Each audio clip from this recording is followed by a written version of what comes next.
Good morning, class 10, and I guess you all are doing good, well, fine, happy, and strong, and eating properly, sleeping properly, and going through this what do you say, this disciplined rule of yours, and you are doing well. Great. And your parents, I hope, and I guess your parents are also doing well, everyone is fine at home, family, everything is safe and secure. Good. So please follow the download section of the website, download notes. There'll be lot of notes there, and I'm going to give you some MCQ type worksheets to work on, so that you will be able to solve a lot of things on your own. It might be not in the book questions, but it might be outside the question, but it's all related to that chapter. So please do make sure you try to solve them and get it done and keep it with you when school reopens. You will see that, and follow the classes. I hope I am able to explain, and I am of some use at the end of the day for class 10. So let's begin. We were there at this towards the civil disobedience. I had explained you yesterday what was this civil all about. Like, I had finished off till there. On May 21st, the poet Sarojini Naidu also led 2,500 marches on the Dharshana salt works, 150 miles from North Bombay, which several hundred British-led Indian policemen met them and viciously beat them up. They were peaceful, they were quietly walking. The incident, recorded by American journalist Webb Miller, he prompted an international outcry against the British policy in India, which was, then the British people's brains got a bit shaken. In 1931, Gandhiji was released from prison. He later met Lord Irwin, the Viceroy of India, and agreed to call off the Satyagraha. In exchange for an equal negotiating role at a London conference on India's future. In August, Gandhi travelled to the conference as the sole representative of the Nationalist Indian National Congress. The meeting was a disappointment, but British leaders had acknowledged him as a force they could not suppress or ignore. India was finally granted independence 1947, and Gandhi was assassinated by a Hindu extremist less than 6 months later. Now, if I come to say that Hindu person only kingdom,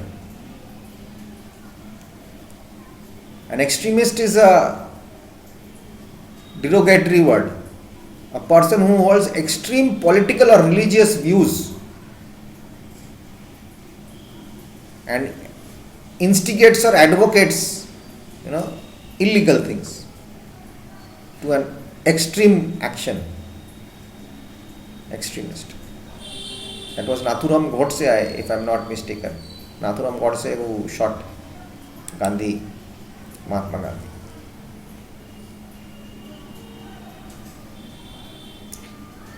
Now just read through, then we will come to the limits of the civil disobedience. Now there is a part also I want to discuss with you. Is it a violent versus a non-violent thing, this civil disobedience? What is civil disobedience? We know. If I am not mistaken, you know. It's a refusing. A citizen is refusing to obey certain laws, demands, orders or commands of a government. Some places it says civil disobedience has to be non-violent to be called civil.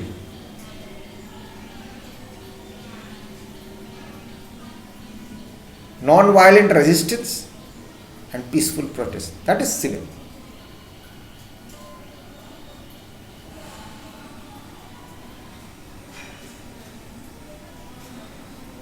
One was Martin Luther King, one was Mahatma Gandhi.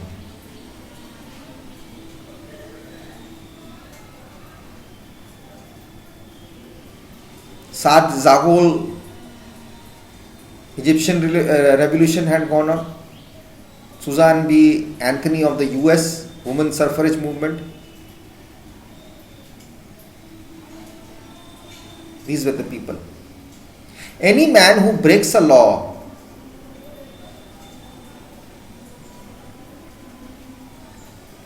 that conscience tells him is unjust and willingly accepts the penalty by staying in jail to arouse the conscience of the total community on that injustice which has been occurring of the law, is at that moment expressing the highest respect for the law. I'll repeat it. Any man who breaks a law that conscience tells him is unjust, his conscience is saying that law is unjust, he breaks the law, and willingly accepts the penalty by staying in jail to arouse the conscience in the whole community on the injustice of that law, is at that moment expressing the very highest respect for the law. I can bomb up, I can do this, I can kill, but that's not. I am accepting it, I have broken it, but you are also wrong. I am respecting your law, but it is wrong. I have broken it because these are the reasons. I am facing your problem, but I am respecting your law. That is civil disobedience. But this but comes everywhere.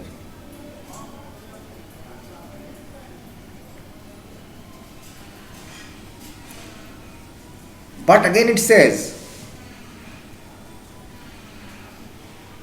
we must obey our conscience rather than human law.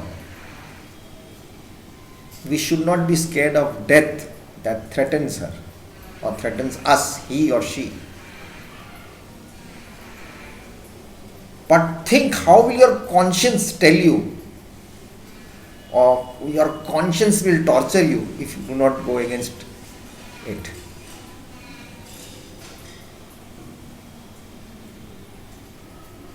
Understand? It's a very effective weapon.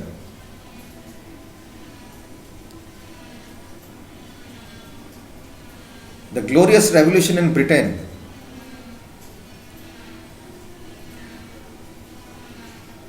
it removed the Catholic monarchs with this civil disobedience.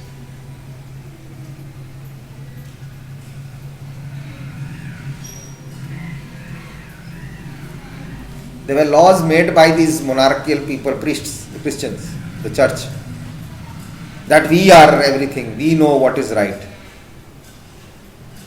The divine right of kings, and then they said the divine rights of man also. The man is also, the king is also a man. The laws have to be acknowledged to be made by human beings.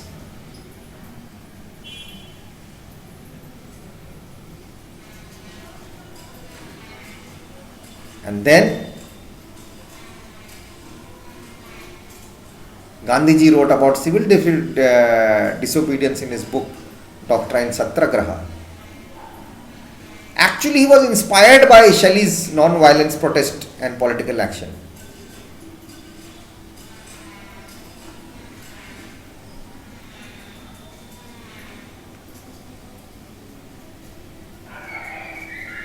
It is known that Gandhi would often quote Shelley's Mask of Anarchy to vast audiences during the campaign for a free India.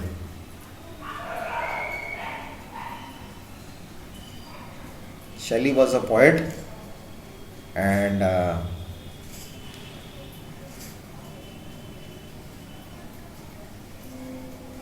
there was a massacre, Peterloo massacre in England, and the poet Percy Shelley was one of the major English romantic poets, widely regarded as one of the greatest lyric and philosophical poets in English language. A radical in his poetry as well as in his political social views, Shelley did not see fame during his lifetime, but recognition after he died. He wrote The Mask of Anarchy.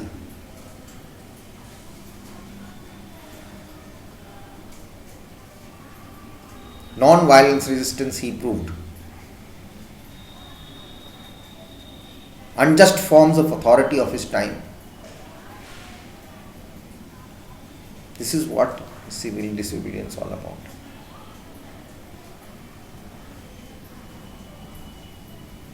If you devote to other people's pursuits and contemplations, first I must see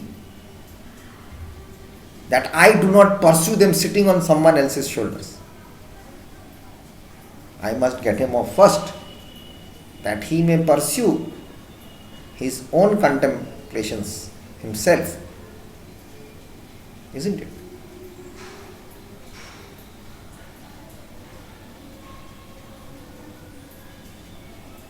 So this is apart, its civil definition is going against discrimination, against prejudice.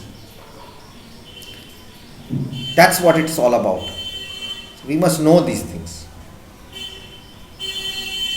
Now it's going to be a violent one or a non-violent one. It says sometimes.